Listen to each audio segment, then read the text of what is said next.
There is a secret for believers in Christ. It's counterintuitive, but it is a beautiful thing to experience. And it's this: when I pour out, God somehow pours into me. You see, the enemy wants nothing more than for us to be discontent with our lives. He wants us to hate our job. He wants us to desire to leave our marriage. He wants us to keep our focus on all the things we don't have and all the things that are wrong in our lives, because if he can keep your focus here, he knows that you will be unable to experience the fullness of life in Christ. Paul knew that focusing on his current situation would get him nowhere fast. I don't know if you're like me, but once I get into a negative state of mind, I can really start to snowball out of control.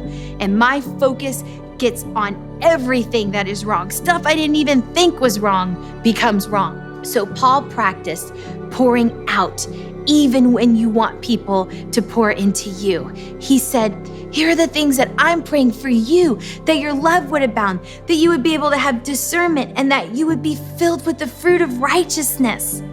Look, I'm not saying that there are not times when you cannot ask a friend for help, or you can't be vulnerable with a friend and process through a hard day.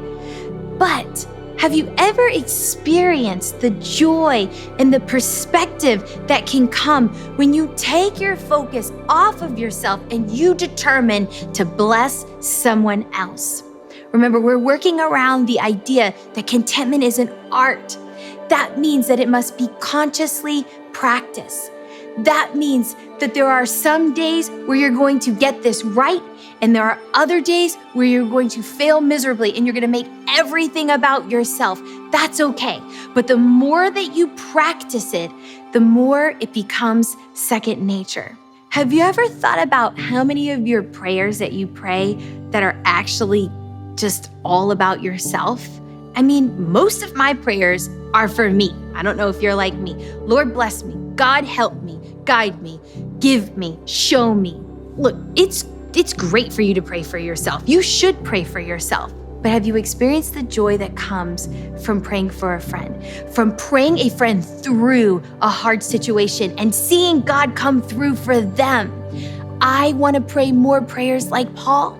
I want to experience that joy that comes from taking the focus off of myself and focusing on those around me. A lot of times you'll realize, wow, I'm really not having a bad day. She's really having a bad day.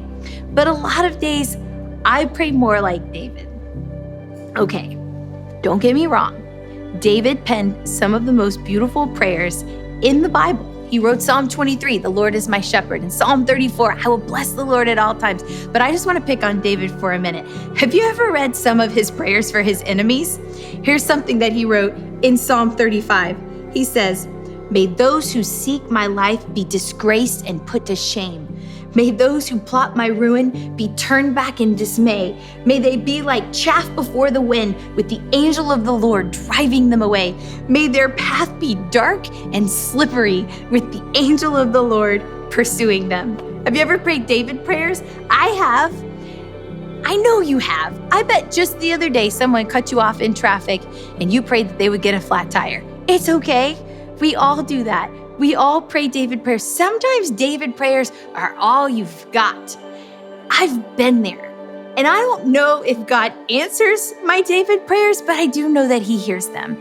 And he understands that there are some days where that's all you've got. And he's glad that you're coming to him with your pain and with your grievances. But you know, in my experience, when I pray Paul prayers for the people around me, there is a joy and a peace and a sense of contentment that floods my soul.